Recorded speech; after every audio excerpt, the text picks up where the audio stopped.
ഉപ്പുതറ പഞ്ചായത്തിൽ വീണ്ടും LDF ഭരണത്തിന് കളമൊരുങ്ങുന്നു. പഞ്ചായത്തിലെ 7ാം വാർഡിൽ നിന്നും വിജയിച്ച സ്വതന്ത്രാംഗം LDF-നൊപ്പം ചേരാൻ സാധ്യത കൂടിയതോടെയാണ് LDF-ന് ഭരണ തുടർച്ചയ്ക്ക് സാധ്യതയുണ്ടായത്.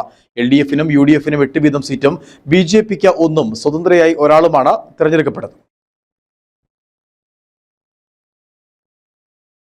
ഉപ്പുതറ പഞ്ചായത്തിൽ LDF-നും UDF-നും ഭൂരിപക്ഷം ഉണ്ടായില്ല. 18-അംഗ ഭരണസമിതിയിൽ LDF 8, UDF 8, BJP 1, സ്വതന്ത്രൻ 1 എന്നിങ്ങനെയാണ് കക്ഷിനില. BJP ഒരു മുന്നണിയെയും പിന്തുണയ്ക്കാൻ സാധ്യതയില്ല. ഇത് കാരണം സ്വതന്ത്രയെ പാർട്ടിയിലാക്കാനുള്ള ശ്രമം കൗണ്ടിംഗ് സ്റ്റേഷനിൽ നിന്നും തന്നെ തുടങ്ങിയിരുന്നു. കോൺഗ്രസ് മണ്ഡലം ജോയിന്റ് സെക്രട്ടറി ആയിരുന്ന രമണി രൂപേഷാണ് ഇരു മുന്നണികളെയും തോൽപ്പിച്ച് വിജയിച്ച സ്വതന്ത്ര. സീറ്റ് നൽകാത്തതിനെ തുടർന്നാണ് രമണി സ്വതന്ത്രയായി മത്സരിച്ച് ഒരു വോട്ടിന് വിജയിച്ചത്. രമണിക്ക് പഞ്ചായത്ത് പ്രസിഡന്റ് സ്ഥാനം UDF വാഗ്ദാനം ചെയ്തിട്ടുണ്ട്. എന്നാൽ കോൺഗ്രസ് നേതൃത്വവുമായി പിണങ്ങിയതിനാൽ UDF-നെ പിന്തുണയ്ക്കില്ലെന്നാണ് രമണിയോട് അടുത്ത വൃത്തങ്ങൾ പറയുന്നത്. LDF-നൊപ്പം ചേരുമെന്ന് ഉറപ്പ് കിട്ടിയതായി LDF വൃത്തങ്ങൾ സൂചന നൽകുന്നുമുണ്ട്. ഇതിനാൽ LDF ക്യാമ്പ് ആത്മവിശ്വാസത്തിലാണ്. കഴിഞ്ഞ തവണയും UDF-ന് ഭൂരിപക്ഷം കിട്ടിയെങ്കിലും പ്രസിഡന്റ് പദം കിട്ടിയിരുന്നില്ല. പ്രസിഡന്റ് പദം പട്ടികവർഗ സംവരണം ചെയ്തിരുന്നു. ഈ വിഭാഗത്തിൽ നിന്ന് ആരെയും വിജയിപ്പിക്കാൻ UDF-ന് അന്ന് കഴിഞ്ഞിരുന്നില്ല. ഇത് കാരണം CPM പ്രതിനിധി ജെയിംസ് കെ ജേക്കബ് 5 വർഷവും പ്രസിഡന്റായി തുടർന്നു. സ്വതന്ത്രയെ കൂടെ നിർത്തിയാൽ 9 അംഗങ്ങൾ